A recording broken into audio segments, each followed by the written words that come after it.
ఉమ్మడి మెదక్ జిల్లాలో చివరి విడత పంచాయతీ ఎన్నికలు ప్రశాంతంగా ముగియగా కౌంటింగ్ ప్రక్రియ మందకొడిగా కొనసాగుతోంది.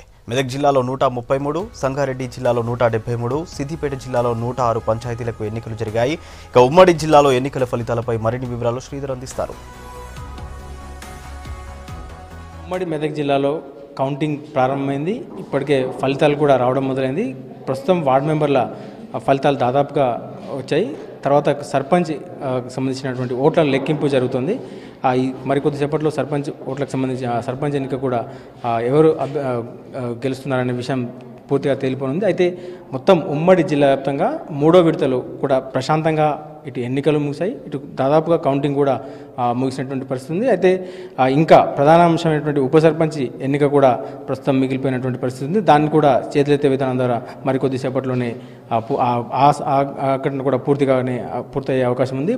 మొత్తం ఉమ్మడి జిల్లా వ్యాప్తంగా ఇటు సంగారెడ్డి జిల్లాలో జైరాబాద్ డివిజన్లో ఈరోజు ఎన్నికలు జరుగుతున్నాయి. ఇటు మెదక్ జిల్లాలో రామంపేట, తూప్రాన్ ఈ డివిజన్లో ఈ ప్రాంతాల్లో ఎన్నికలు జరుగుతున్నాయి. ఇటు సిద్దిపేట జిల్లాకు తీసుకున్నట్టయితే మొత్తం ఈ హుస్నాబాద్ డివిజన్లో ప్రస్తుతం ఎన్నికలు జరిగాయి. కౌంటింగ్ కూడా పూర్తి స్థాయిలో అంటే ఎక్కడ ఎలాంటి గొడవలు లేకుండా పూర్తి సామరస్యంగానే ఇటు ఓటింగ్ జరిగింది. కౌంటింగ్ కూడా దాదాపు పూర్తయ్యే పరిస్థితి ఉంది. అభ్యర్థులు కూడా ప్రధానంగా టీఆర్ఎస్ మద్దతుదారులు ఎక్కువగా విజయం సాధిస్తున్నట్టు కూడా ఇప్పుడు మనకు సమాచారం ఉంటుంది. మొత్తం మీద ఇప్పుడు మనతో పాటు గెలిచిన అంటే వార్డు మెంబర్లు ఉన్నారు. వీరంతా ఉప ఎన్నిక కోసం ఇక్కడే ఏదైతే కౌంటింగ్ జరుగుతున్నట్టు పోలింగ్ స్టేషన్లోనే ఒక రూమ్లో ఉన్నారు. వీళ్ళంతా కూడా మరికొద్దిసేపట్లో ఉప సర్పంచ్ ఎన్నికలు కూడా పాల్గొన్నారు.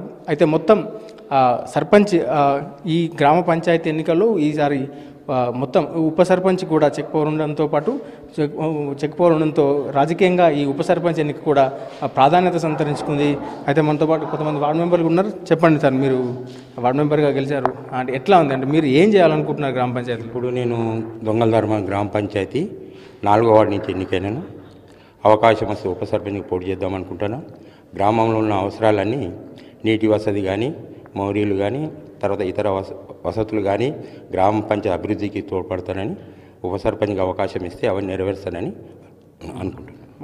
అంటే ప్రధానంగా ఈ విడతలో ఎక్కువగా యువకులు మొత్తం ఈసారి సర్పంచ్ ఎలక్షన్లో 3 విడతల్లో తీసుకుంటే ఎక్కువగా యువకులు సర్పంచ్ అభ్యర్థులు కావచ్చు, వార్డు మెంబర్ల కోసం పోటీ పడుతున్నటువంటి పరిస్థితి ఉంది. మనం విజువల్స్లో చూడవచ్చు.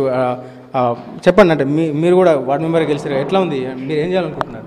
మేము మా గ్రామ సమస్యలు ముఖ్యంగా ఈ మురికి కాలువలు కానీ, సీట్ లైట్లే కానీ, ఇంకా ఏదైనా సీసీ రోడ్లు కానీ వీటిని ముందుగా మన రోడ్ల సమస్యలకు ముందుగా వీటిని బాగు చేద్దామని మేము అనుకుంటున్నాం. ఇంకా ముందు ఇంకా బాగా చేయాలనుకుంటున్నాం. అయితే ఇది అంటే మరి కొద్దిగా ఈ సర్పంచ్ అభ్యర్థులు కూడా రిజల్ట్స్ ఉంది. ఎక్కువగా అంటే మహిళలు చూడవచ్చు, మన వార్డు మెంబర్లు కూడా ఎక్కువగా మహిళలు కూడా దాదాపు నారాయణఖేడ్ డివిజన్లో కొన్ని గ్రామాలు అయితే పూర్తి స్థాయిలో ఏకగ్రీవాల్లో కూడా మహిళలదే పైచేయి నిలిచినటువంటి పరిస్థితి. మొత్తం ఉమ్మడి జిల్లాలో దాదాపు 240కి పైగా ఏకగ్రీవాలయ్యి మిగతా అన్ని గ్రామాల్లో కూడా ఎన్నికలు కూడా ఎలాంటి గొడవలు లేకుండా ఇటు 2 విడతలు పూర్తయి 3వ విడత మొత్తం 3 దశల్లో జరిగిన ఎన్నికల్లో ఎలాంటి గొడవలు లేకుండా, రీపోలింగ్ లేకుండా పూర్తి స్థాయిలో సామరస్యపూర్వకంగా ఎన్నికలు ముగిశాయని చెప్పొచ్చు. మరికొద్దిసేపట్లో పూర్తి స్థాయి అంటే ఉప సర్పంచ్కి సంబంధించినటువంటి రిజల్ట్ కావచ్చు, సర్పంచ్ రిజల్ట్స్ కావచ్చు, ఓవరాల్ జిల్లా కూడా వచ్చే అవకాశం ఉంది. కెమెరామెన్ గోపాల్తో శ్రీధర్, V6 న్యూస్, మెదక్ జిల్లా నుండి.